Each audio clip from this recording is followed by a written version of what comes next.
안녕하세요. 이번 영상에서는 우리가 조직 문화를 바꾸기 위해서 어떻게 해야 하는지에 대해서 알아보려고 합니다.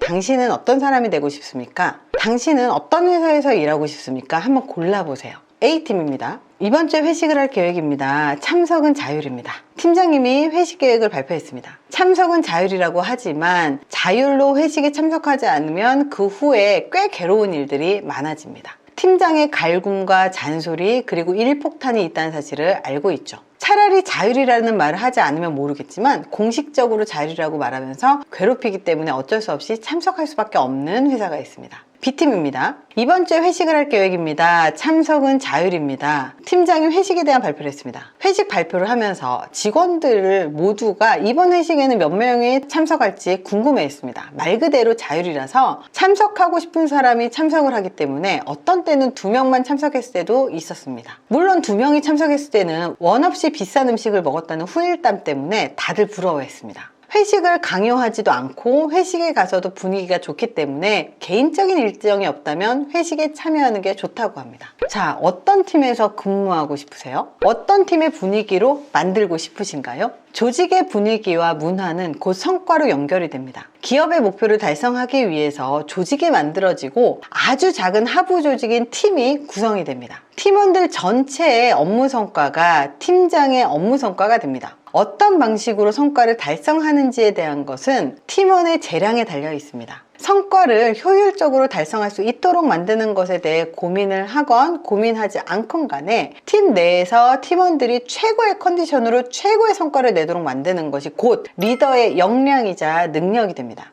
회식 참여의 자율성이 없는 조직은 자신의 의견을 내지 못하는 조직 문화를 반영합니다. 조직의 성과를 향상시키기 위해서 하는 회의에서는 더 의견을 제시하지 못하게 되겠죠? 회식 참여의 자율성이 있는 조직은요, 회의에서도 자율적으로 자신의 의견을 편하게 제시할 수 있습니다. 바로 이런 차이는 권력거리의 차이에서 나오기 때문입니다. 권력거리란 계급을 인식하는 심리적인 거리를 말하는데요. 권력거리가 클수록 사람들은 조직 안에서 서열, 나이, 종교, 성별, 인종 등으로 규정되어 있는 각자의 권력에 민감해지고 그 권력을 존중하기 시작을 합니다. 권력거리가 큰 나라에서는 부하 직원과 상사 간의 그 심리적인 거리가 크기 때문에 상사에게 반대 의견을 내거나 부하 직원이 먼저 상사에게 다가가는 경우가 드물어요. 종업원들이 상사에게 다른 의견을 말하는 것을 두려워하기 때문입니다. 직장에서 권력을 갖고 있는 직장 상사가 부하 직원에게 사적인 취미 생활을 묻는 것을 부하 직원이 거절하지 못하는 현상은 권력거리가 높은 문화권에서 흔히 있는 일입니다.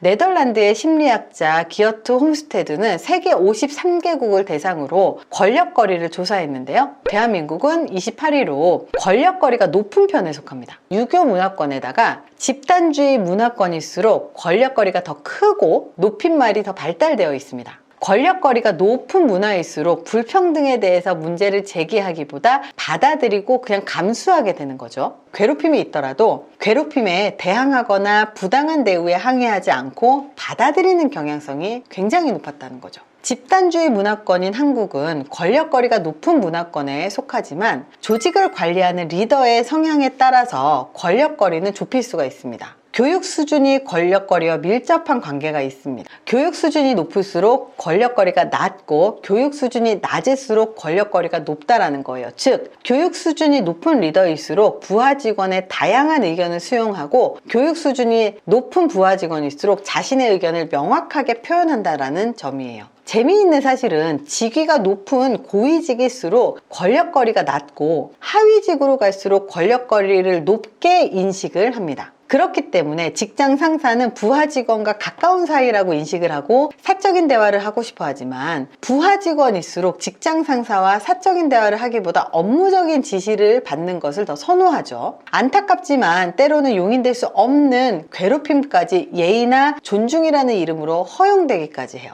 권력거리가 큰 문화권일수록 약자일수록 조직의 보호를 기대하기 어렵게 됩니다. 지위가 높거나 권력이 있는 사람들에게 힘이 집중되면서 자연스럽게 나타난 현상이 되면서 자신의 지위를 남용하거나 직접적이고 공개적으로 상대를 무시하고도 보복을 당하지 않을 자유를 누리게 됐습니다. 심지어 성과를 위해서는 괴롭힘을 눈감아줘야 한다고까지 생각을 하는 거예요. 괴롭힘은 권력거리가 높은 문화권과 집단주의 문화권에서 일어납니다. 권력거리가 높은 집단에서 지위가 높은 사람이 부당한 행동을 하더라도 항의하지 못하는 것이 익숙해지면서 생기게 되는 거죠. 권력거리가 낮은 문화권과 높은 문화권은 매우 큰 차이가 있어요. 1998년도 12월 스웨덴의 국왕 칼 구스타프는 자신의 아이들에게 줄 크리스마스 선물을 사기 위해서 이 상점에 한참 서서 기다렸습니다. 국왕이 수표로 지불하려고 했는데 수표 카드를 갖고 있지 않아서 상점 점원이 국왕의 수표를 확인조차 없이 결제받을 수 없다고 했기 때문이었다는 건데요. 옆에서 구경하던 사람들은 주머니를 뒤져서 국왕의 얼굴이 새겨져 있는 1크라운짜리 동전을 점원에게 보여주면서 동전으로 수표 확인을 하자고 했었습니다. 하지만 점원은 수표 소지자의 이름과 주소를 확인한 후에야 수표를 받아서 처리했다는 거죠. 이런 스웨덴 사회가 권력거리가 낮은 국가이기 때문에 일어날 수 있는 일이었던 거죠.